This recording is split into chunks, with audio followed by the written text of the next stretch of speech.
Hello everyone, this is Chet Mann again at Team Chet with CMG Home Loans, and I'm here with one of our favorite people. You gotta know her to love her, Kelley Dubois. And Kelley is a co-owner, and active producing agent with Adock and Associates Real Estate. Welcome, Kelley, to Beside Two Cacti. Thank you for having me. It's great to have you in. I'm excited. Yeah. So before we get started, you are an American citizen, right? Yes. So when did you decide to change your name to French? Love makes you do stupid things. I got remarried, and actually, I did not change my last name for the whole year that we were married. And even whenever we had the ceremony and got married, I told the priest, don't announce us as Mr. and Mrs. Dubois because I'm not changing my last name. So that answers a question, because I thought maybe you weren't sure you loved him, because at first you were Kelley Carberry when I first met you. Yeah. But I know you do love him, and you've had 2 kids with him. So you just decided to become a French Cajun? No, I felt like I was being judged by the U.S. Post Office. So I was really bullied into changing my name because I had my 2 kids from a previous marriage, and they have their father's last name, Edwards. And then whenever we got divorced, I went back to my maiden name of Carberry. And then Tim and I got married, so then we had Tim Dubois. And then we even had Luke, so Luke Dubois. So I was then the odd person out of being Kelley Carberry. And I was like, we have 50 million people living at our house. And the post office literally left a comment about my name. Like maybe, like if this last name resides here, in addition to. So really, I was bullied and judged by the post office. Thank you. That might have been a little more information I was looking for, but thank you, Kelley. You're welcome. I do like the name. Yeah, Carberry's better. They're both good. I think they both stand out, and there are no other Dubois in this area that I know of, at least as real estate agents. No. So I guess it's working for you. Yeah. Well, since you already started telling us a little bit about yourself or your family, tell us where you're from, and how many kids you have, and anything about yourself that you want us to know.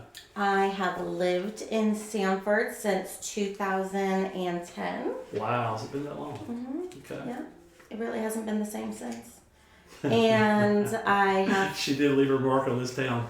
4 children ranging from 20 to 4 years old. So it's a special kind of crazy. Now we could go places with that. We shouldn't have. So you had you had 2, and then you did 2 more later. Yeah. Just decided you wanted to do more. That's right. No. We were negotiated Luke in. Oh, okay. Yeah, Luke was negotiated in because Tim and I actually split up because we were not going to have any more kids. I did not want to. So Luke was negotiated in, and then Rose is just our special little blessing. Isn't that amazing? Now, that's the realtor and agent you want for you, because she can negotiate anything. That's pretty cool. So you were originally from Florida? St. Louis. St. Louis, okay, yeah. And you went to college in Florida. You went to college there. So, okay, St. Louis via Florida, back later, New York or so to Sanford. Where did you go in between? Texas, Alabama, Georgia, Kentucky. Wow. Ex-husband military. Wow. So there you go. Military wife. Lived in a few places. And Sanford's home. Yeah. That's really cool. And you've been here to see a lot of change. Yeah. So the markets have changed, they're growing, and lived in a lot of places to want to stay here. Like whenever I didn't really want to leave here to move back to any of the places I'd been. Wow. I really liked That's nice. This area the most. Well, I think a lot of people have found that North Carolina offers a little bit of everything. Yeah. And Sanford is a small town outside the Triangle that's a really cool place to raise family and put down roots. So we're glad you did. So tell us a little bit about what led you into real estate. How did you decide to get into this? Well, like so many delusional people that get into real estate, they think that it's going to be fun and easy and they can pick their own hours. True. Yeah. And everybody thinks that, and then they get into it and realize, holy cow, this is really hard, and you have to work. And you can't work your own hours sometimes because you work when your client's going to work. So is this why you got into it and then learned this later? Oh, yeah. You learn it immediately. So Kelley thought it was going to be easy and then found out it was not easy. Yeah. I don't know if I really thought it was going to be easy. I mean, I still don't. I like it, so I think any job that you genuinely like is not hard. Right. There's hurdles. And you obviously love it. It can be super consuming. Right. But I think everybody is a little, delusional, thinking, oh, well, a realtor does not have a 9-to-5 type style. And that is completely true. It is really a 24/7 style job. And I was going to say, it is easy if you only do 3-4 deals a year and you're happy with that. Anybody can sometimes fall into 3-4 deals, family and friends. But, the quest for a client is not simple. No. And, the ability to run a real estate company, it is a for-profit company, and you do have to make a profit, and it's not always easy to do that. Right. So it is a real business, and people do. Who knew? That does get lost on some people. Right. So there are all types and levels of realtors. But you're right. I mean, if somebody's goal is just kind of to make, $40,000, you can do that with a handful of sales. Sure. And that's perfect if that works for you. Nothing wrong with that. But if you want to be a full-time agent, then you're going to have to crank it up a little bit more. Right. If you have different goals and different ambitions, for sure. And if you got to feed your family. Well, they got to eat. Yeah. Especially if you have 4 kids of all different age ranges as you do. They're hungry. They are. They're hungry. They go through shoes a lot. Yes, they and do. one of your children is a big shoe collector, so he's learned to buy his sells own them shoes. too. Mm-hmm. But he makes money. He's my little entrepreneur. No, he's awesome. He's learned to buy his own shoes because he can buy a pair of shoes and triple the price for them. Sneakerheads is a real thing. Yeah, that's very cool. Yeah. So we Are your kids sneakerheads? One of them is. Okay. My youngest is kind of into that. He must have 15 pairs of sneakers laying around. Yeah. It's big money. Yeah, he doesn't sell them. He just wears them. He just likes them. Yeah, he needs to learn from your Bougie son. like his dad. No, not too bougie. He just likes to make a mess. Okay. I'm not bougie. Anyway, but we are botanic beside 2 cacti. What markets do you serve, Kelley? Where does Adock reach? How far do you reach out? Adock, the firm itself, is all over. We have agents that live and work exclusively in Wake County, agents that live in Chatham, Moore, Lee, Harnett, and Cumberland.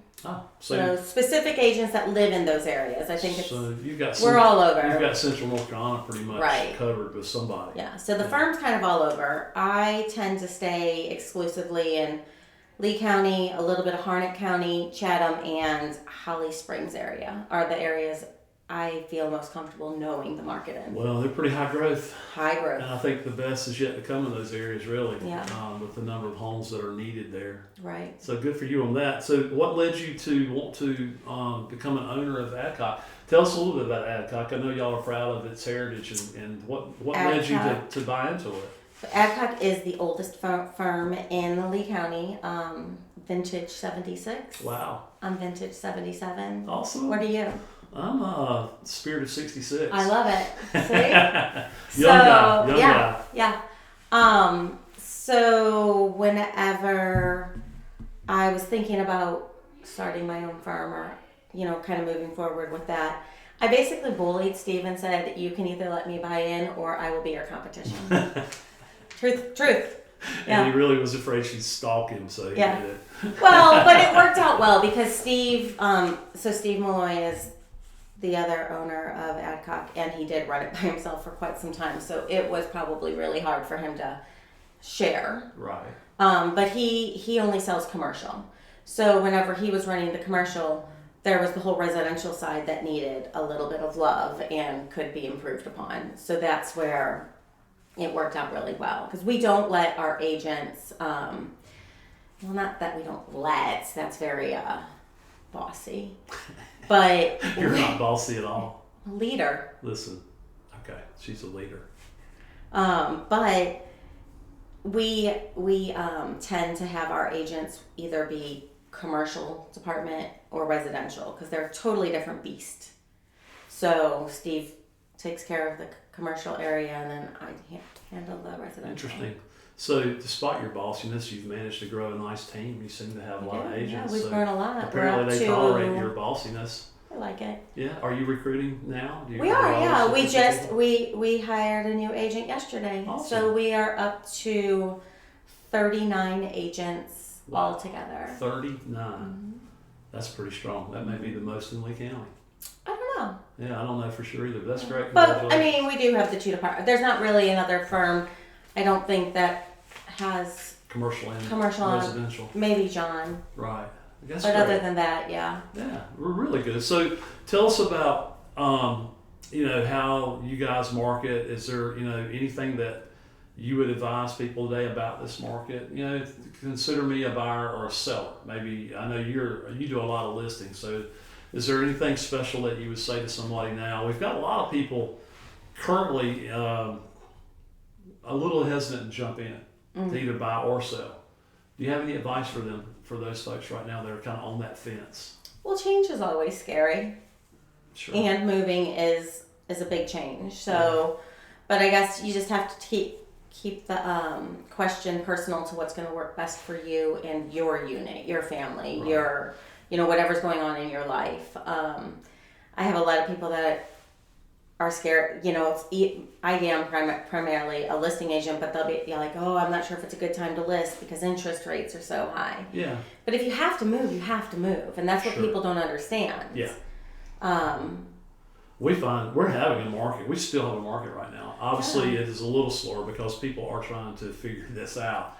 But what are your thoughts on that higher interest rate market? I mean, we're still selling houses. If you have to buy a house, you have to buy a house. Well, right. But people are like, well, it's a little bit slower because of the interest rates. But I'm not quite convinced. We were used to having, like, the market that we had for the last 24 to 18 months, that was not a normal market. That was just insane. Yeah. And I joke around, but it is kind of true. Curious George could have sold a house in that market. Like, my 4-year-old probably could have closed a deal in that market. Right. So, with that being said, that just showed that it was an easy market that's not normal. If you look back to now pre-COVID or 2020, because that's whenever things kind of went insane. Right. This market is actually moving faster than that at a much higher interest rate. Yeah. Because I have a lot of newer agents, and we were just having a team meeting about it, and like, oh, well, my house has been sitting on the market for 21 days. And I'm like, oh, horror. Yeah, but remember the old days. And when I say old days of like 4 to 5 years ago, or 2 or 3 even. Yeah, when you had a house sitting on the market where you literally had to do a listing extension because you exceeded that 6-month contract. Right. Houses would sit on the market for 6 months, and we were at what, 4.5% interest rates? 4% range. 4 years ago. Yes. So we have such a tight inventory.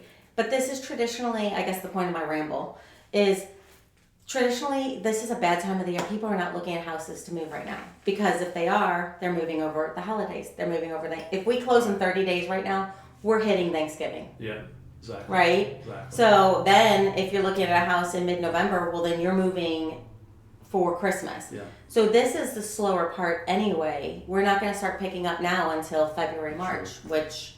So I think you made a good point. We were in such a frenzy market that we would say loans were falling out of the sky. I mean, literally, if you were just out there, you could get a sale.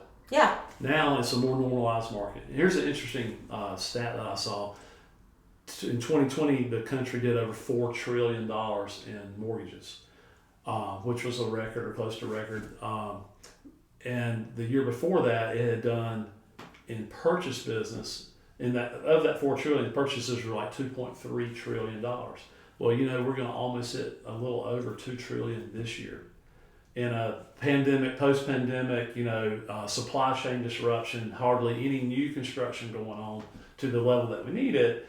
We're still doing $2 trillion in purchases. So I guess my point is, if you watch CNBC, if you stay on these internet media channels, you're going to get a picture of doom and gloom. But guys, I would not say that going from 2.3 trillion last year to 2.1.5 trillion this year is necessarily a bad market. In fact, it's like probably one of the top 5 purchase markets we've ever had. So we have to set expectations. And I think, Kelley, knowing how you are, you're pretty good at setting expectations. And I think that's the art of real estate, is being able to set proper expectations for your clients, whether they're buying or selling. Yeah, that's a nice way for you to say I'm a bossy agent as well. And I am, like I warn my clients. But it's not, I'm going to make you do anything, but I am going to tell them the truth. Yeah. And if they call me because they're spazzing out because a $600,000 house is not sold in 3 weeks, we need to reel it in and take a deep breath. Right. There are some great tools that we have now, like temporary rate buy downs. The fact that we feel like we're going to be refinancing the entire world in the next 12 months. We do feel like this recession that we're headed into, if we're not already in it, is always good for housing. So I think setting those expectations, we talked about home value appreciation. What's your thought on that? In this central North Carolina area, do you feel like over the next 5 years, home prices will continue to rise? Yeah, I do. People that keep on saying, well, we're waiting for the market to crash. Okay.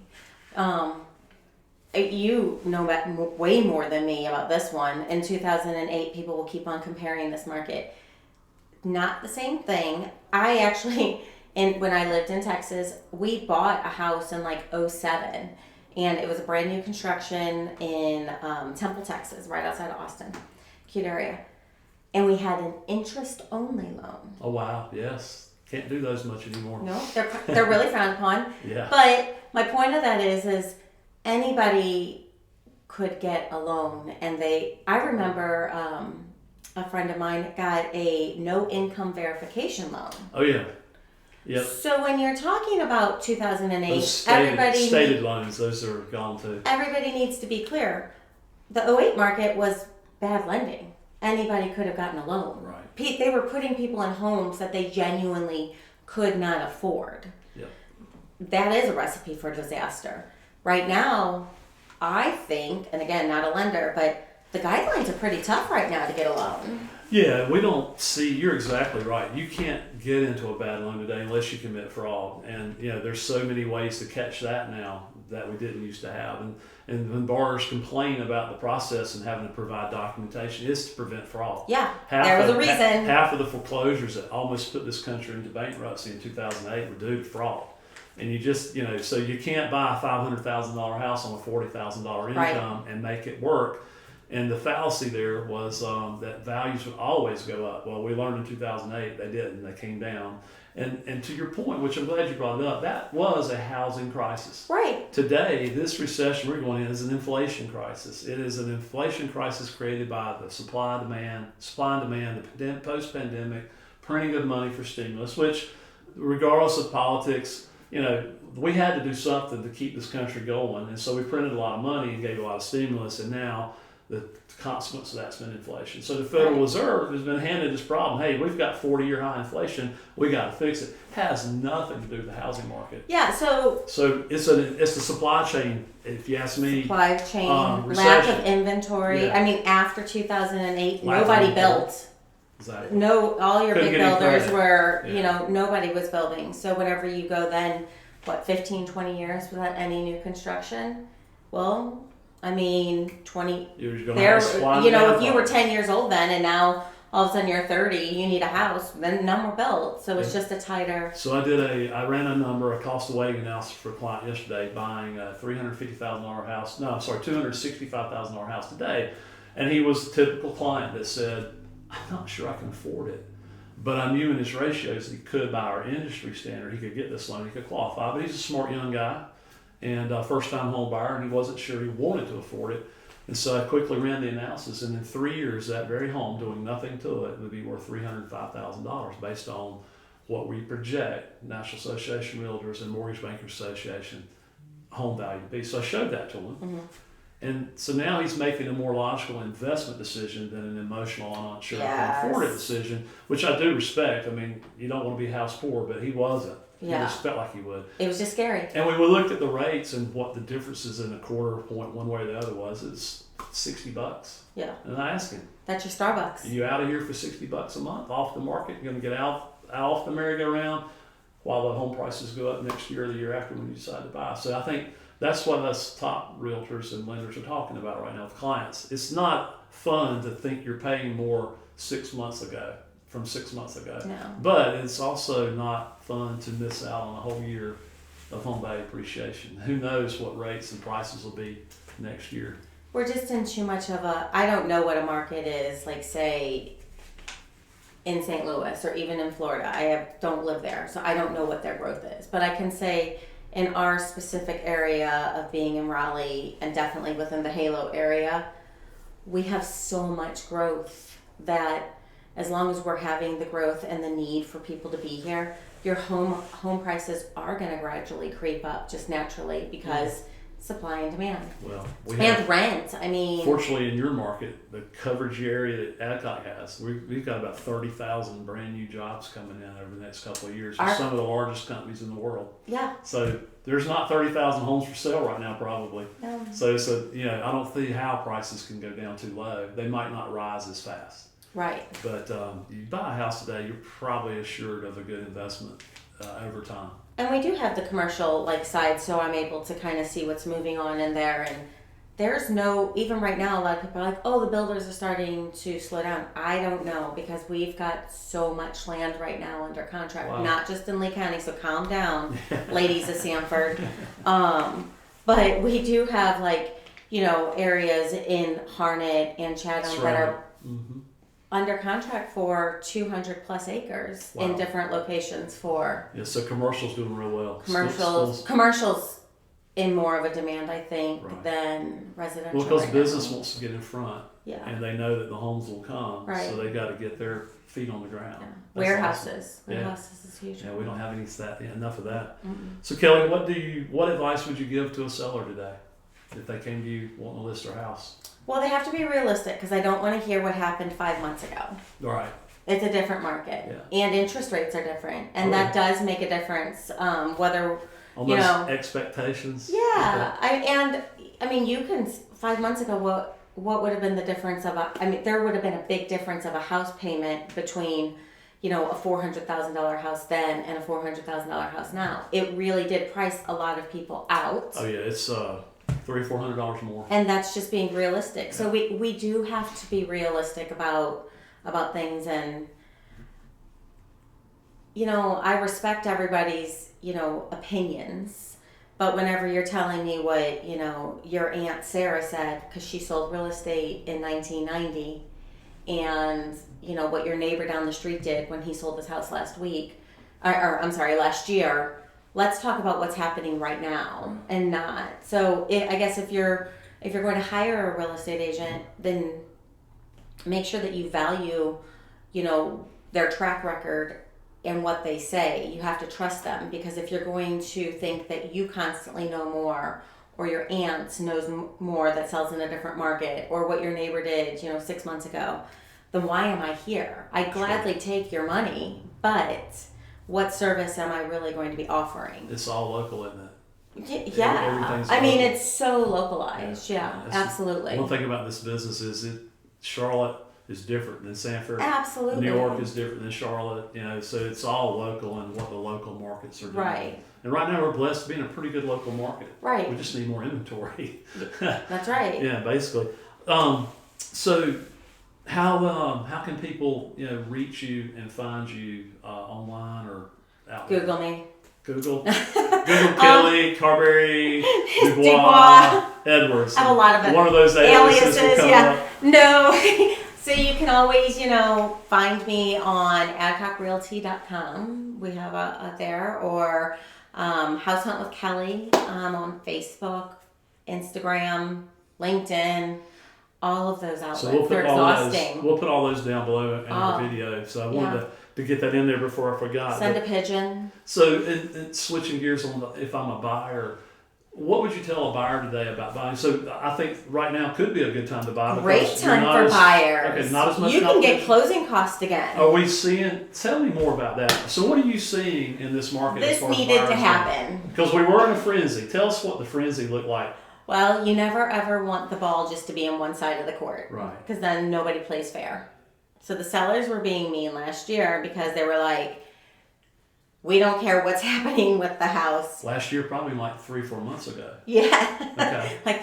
We know that it's raining and you're looking at the house and there's water out of the ceiling, but we're not fixing anything, so just take it or leave it. And that's the way it is. Like Did you have a few like that? Yeah, there were people that panic. Yeah. Sellers were being mean and buyers were just panicking, right? Had to have a house. Don't ever make a decision during panic. There you go. Simple but expert right there. Right. But now the interest rate rise kind of even things out, if not even put the ball now over into the buyer's area to where houses are sitting translates that slowed the market down to where You're not. It's not. You're not as in bidding frenzied, wars. And you're not in bidding wars. Is that what you're seeing? Yep. You're not in bidding wars. Okay. You're not paying above appraisal price, which, for the record, I never thought was a good idea. If you didn't have the money to do it. Now, as we just talked, last year you could have bought a house and paid $10,000 more than what the appraisal made. Could you sell your house today for $10,000? Are you even? I guess. Right. Most likely, yes. Yeah. But did you have it? And people were just making decisions based on, again, the panic and fear rather than, is this good for my lifestyle, my family? Yeah. Right. So, again, making decisions according to you. But now, in the buyer's market, things had slowed with the sellers. Houses are staying on the market for a really long time right now, like 30 days. 30 days. I had a house that took 9 months to sell Right. in 2014. So that's why it's funny when people are freaking out over it. So we, the closing cost concessions are coming in where you can start negotiating. And that's what I missed most about real estate for like the last 2 years. I hated not being able to negotiate. It's just like, here, take everything I have. Just take it all so that we can get this house. But now we're actually going a little bit back and forth to where we're not giving everything away, but Sure. we can at least negotiate on the price maybe a little bit, or roll in a couple closing costs. And the closing costs, if you're not sure what they are, it's just helping specifically come to the table with less money from the buyer standpoint. Right. Yeah, that's great advice. And I think that talking about the local thing, the thing that Kelley, an agent like Kelley can do is, we can work together to help the buyer get what they need, especially if they're tight on funds to close, from a seller without taking the seller's profit necessarily. Yeah. There are lots of ways to structure it if we're in a more balanced market where people are more friendly. Yeah. And everybody's looking to win-win. Right. And not be so win-lose or go down the street. I think at the end of the day, everybody wants to get to the closing table. Yeah. Both sides, both agents, the lender, the attorneys. You just have to make sure that you have that team that's going to make that happen. And that's why I think it's important to sit beside two cacti and talk to these top agents, because if you listen to them, there's ways to work it to where both sides can win and no one loses. And I think that at the end of the day, isn't that what we really want in real estate? For both sides to win and no one to lose. Well, And now I think we're back to that, hopefully. nobody likes a loser. Nobody likes to lose. Yeah. I hate to lose. Yeah, we hate losers. But there are no losers. No losers here right now. We hate losers. Well, I hate to lose. Kelley can be really direct. It's okay. But you're right. Nobody likes to lose. Nobody has to lose. Yeah. And that's what we coach and Well, if teach. you've got the right people representing you, you won't lose. Exactly. You won't. It is who you're with. Did I call you yesterday? You Your called me team? you called me a lot of things yesterday. Yes. But Oh, yesterday was you nice. called me yesterday. Yes, you called me nice yesterday. I did because I needed a favor. Sure. See, there we go. Trying to save the deal for my sellers for a buyer who had a bad lender. Not even my buyer, but was it in the best interest for my seller to try and save that deal? Yes, and is it salvageable? And it's great to try to help the buyer. Yes, it is salvageable. See? Here's another little stupid statistic, but 33% of the turned down loans in this country can be saved into closes. But you gotta be with the right people. We do a ton of that. Yeah. And we kind of are proud of that because our goal here is to help somebody get into a home. And it does feel good to win one. Yeah. And we don't like losers. So if you're motivated, Kelley will find the house, and we're motivated. We'll get the loan approved. And if we can't do it today, we'll tell you what you got to do it later. Yeah. And so we'll never let you just walk away, but you can walk away with a plan. But 33% of the loans in this country that are turned down are actually savable. That makes me angry. I know there's It there's a lot of deals we've probably let go. Yeah. But we can't win them all, but we can try. So it is kind of fun to talk to you about stuff like this, Kelley, because you're very frank and direct, but you're also a lot of fun to talk to. And I know from experience that your buyers really do love you. And I have good reviews. sometimes you have to slap them around a little bit to get those expectations in line, but they seem to enjoy the treatment. Yeah. But you do get a lot of repeat buyers. We've had several from Adock. So thank you for being a great local agent and a great local community person. A winner, not an L. Tell us, you're involved in a couple of nonprofits, I think. Yes. You want to give a shout out to those? Shout out to my nonprofits. Yes, I am on the board for Haven of Lee County, which is the domestic violence and sexual assault shelter We serve all areas in North Carolina, which is pretty that's really spectacular. needed. Yeah. You don't have to be a Lee County resident. Unfortunately, it stays very busy there, doesn't it? It does, yeah. And I know this will play over and over, but today is what, the 25th? So tomorrow is October 26th. And at LCI, which is another nonprofit, Haven is doing a self-defense class. And there are still availability. You can buy them on Eventbrite. So ladies, sign up so you can defend yourself. Chet doesn't want his wife to go. My wife says she's too old to care about that. She's not going to outrun anybody. Or she's like, just take me. That's right. I surrender. That's exactly what she says. And then I am on the Saga board for Sanford Area Growth Alliance, which has obviously, Sanford's been explosive. So that's been a fun board. Yeah, I helped start that. I started that as mayor, and it's our economic development engine, really, and it's what brings these companies here. It's great to have some real estate representatives on that board, right? That know the market. Are you on anything else? I'm the president of the Kiwanis of Lee County. I just got voted into that. Congratulations. Yeah, thanks. Nobody ran against me. You had no winning. If they would have, I probably would have voted for them. She won by default. That's great. I really did. That's great. And then, what's my fourth one? It sounds really bad, but I know that there's another one. Kiwanis, Saga, Haven. LCI was working with you, but oh well. When you think about it, we'll talk about it the next time we have. I'm not accepting any new boards at the moment because it's Brick Capital. How do we forget? I love Brick Capital. So Brick Capital is a nonprofit that helps affordable housing, not low income. Huge difference. And I knew that. We knew that. I don't know why you forgot. It's early in the. And it's the real estate related type. So yeah. So you guys are helping provide affordable and sustainable housing, but you also do multifamily as well as single family. You do credit counseling and coaching, and it's just a great community development corporation. They use a lot of NC housing grants and things, HUD monies to build below market rate housing. Well, that's the hard thing about being in such a explosive market right now that's not going to slow down with our growth is it sadly is pricing out a lot of people who have been born and raised here. Right.